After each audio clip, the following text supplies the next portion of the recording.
নমস্কার বন্ধুরা, birds care চ্যানেলে আরও একটি নতুন ভিডিওতে আপনাদের সবাইকে জানাই স্বাগতম।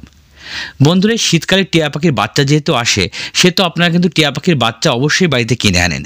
কিন্তু বাড়িতে কিনে আনার 20-25 দিন পরেই কিন্তু টিয়া পাখির সর্দি কাশি লাগতে শুরু করে, নাহলে টিয়া পাখি খেতে চায় না, নাহলে ঝিম ধরে বসে থাকে, নাহলে তাদের প্যারালাইসিস প্রবলেম হয় এবং আস্তে আস্তে কিন্তু পাখিটির চোখের সামনেই মারা যায়। এবং এটা কিন্তু সত্যি খুব মর্মান্তিক। তো বন্ধুরা, আজকের ভিডিওতে আমি আপনাদের বলবো টিয়া পাখির বাচ্চা কেন মারা যায়, কি ভুল আপনারা করেন যার কারণে কিন্তু টিয়া পাখির বাচ্চা বাড়িতে আনার সঙ্গে সঙ্গেই মারা যায়, এবং এর থেকে কিভাবে আপনি তাদের বাঁচাবেন সেটিও আজকের ভিডিওতে বলবো। তো বুঝতেই পারছেন বন্ধুরা, যারা ছোট ছোট টিয়া পাখির বাচ্চা পুষতে চান তাদের জন্য কিন্তু ভিডিওটি খুবই ইনফরমেটিভ হতে চলেছে। আর যারা আমার চ্যানেল নতুন তারা প্লিজ চ্যানেলটিকে সাবস্ক্রাইব করে দেবেন, কারণ এমন ইনফরমেটিভ ভিডিও কিন্তু আমি প্রতিবারই নিয়ে আসি। তো বন্ধুরা, চলুন দেরি না করে ভিডিওটি শুরু করি।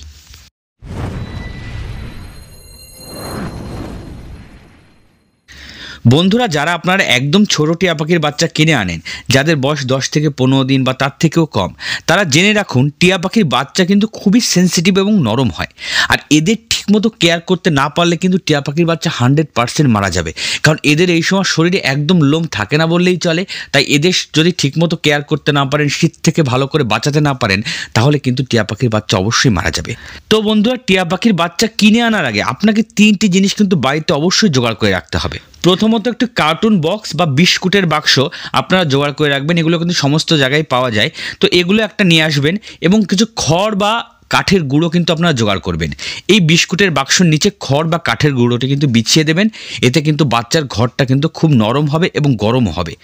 দ্বিতীয়ত, বাচ্চাকে সবসময় হ্যান্ড ফিডিং ফর্মুলাটা খাওয়ানোর চেষ্টা করবেন, এবং সেক্ষেত্রে আপনার পেটস লাইফ যে হ্যান্ড ফিডিং ফর্মুলাটা আছে সেটি বাড়িতে অবশ্যই কিনে রাখবেন, বাচ্চাকে বাড়ি নিয়ে আসার সঙ্গে সঙ্গে যাতে এটি আপনারা খাওয়াতে পারেন। তৃতীয়ত, খুবই যদি ঠান্ডা পড়ে তাহলে ভিডিওতে যেভাবে দেখানো আছে এভাবে একটা তারের সঙ্গে একটা হোল্ডার লাগিয়ে দেবেন এবং একটা কর্ড লাগিয়ে দেবেন। এভাবে একটা কিন্তু তার এবং হোল্ডার বানিয়ে নেবেন এবং একটা 60 ওয়াটের বাল্ব কিন্তু লাগানোর মতো ব্যবস্থা করে নেবেন, কারণ খুব ঠান্ডা পড়লে কিন্তু টিয়া পাখিকে গরম দিতে হয়।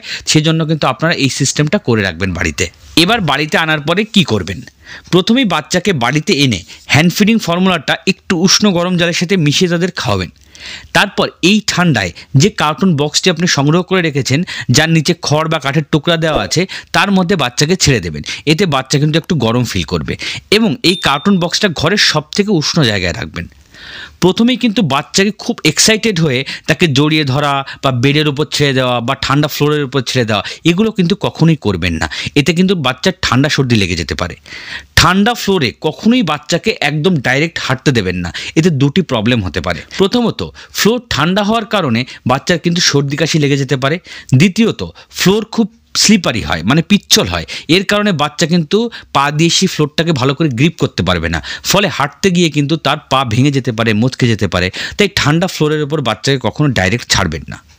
যদি খুব বেশি ঠান্ডা পড়ে তাহলে একটা 60 ওয়াটের বাল্ব এদের বক্সের উপর ঝুলিয়ে দেবেন। আর ঘরে যদি খুব মশা থাকে তবে একটা মশারির ছোটো টুকরো কেটে সেই বক্সের উপর কিন্তু দিয়ে দেবেন, যাতে এদের মশা না লাগে। 15-20 দিনে বাচ্চা কিন্তু ঘন ঘন পটি করে, তাই সবসময় খেয়াল রাখবেন বাচ্চা বক্সের মধ্যে যেখানে বসে আছে তার নিচে ভিজে আছে কিনা। যদি একটু ভিজে ভিজে মনে হয় তাহলে নিচের খড় বা কাঠের যে টুকরোটা আছে সেটা উপরে করে দেবেন এবং ভেজা অংশটাকে নিচে করে দেবেন। বাচ্চাকে 1 থেকে 1.5 মাস পর্যন্ত পেটস লাইফ ছাড়া কিছুই খাওয়াবেন না। 1.5 মাসের পর থেকে আপনারা হালকা হালকা সফট ফুড তাদের দিতে পারেন। বাচ্চার হ্যান্ড ফিডিং ফর্মুলার মধ্যে প্রতিবার 2 ফোঁটা নিওপেপটিন ড্রপ ঢেলে দেবেন, আর একটা মাল্টিভাইটামিন ড্রপ 1 ফোঁটা করে সকালে একবার এবং সন্ধ্যায় একবার দেবেন। নিওপেপটিন বাচ্চার খাবার হজম করতে সাহায্য করে এবং মাল্টিভাইটামিন বাচ্চাকে এই শীতে সার্ভাইভ করার ক্ষমতা দেয়। তো বন্ধুরা, এই সমস্ত টিপস যদি আপনারা ফলো করেন এবং এই ভুলগুলো যদি আপনারা না করেন, তাহলে আপনার পাখির বাচ্চা কিন্তু সুস্থভাবে বড় হবে এবং আপনার একদম পোষা হবে। তো বন্ধুরা, আজকের মতো এখানেই শেষ করছি। শুভরাত্রি।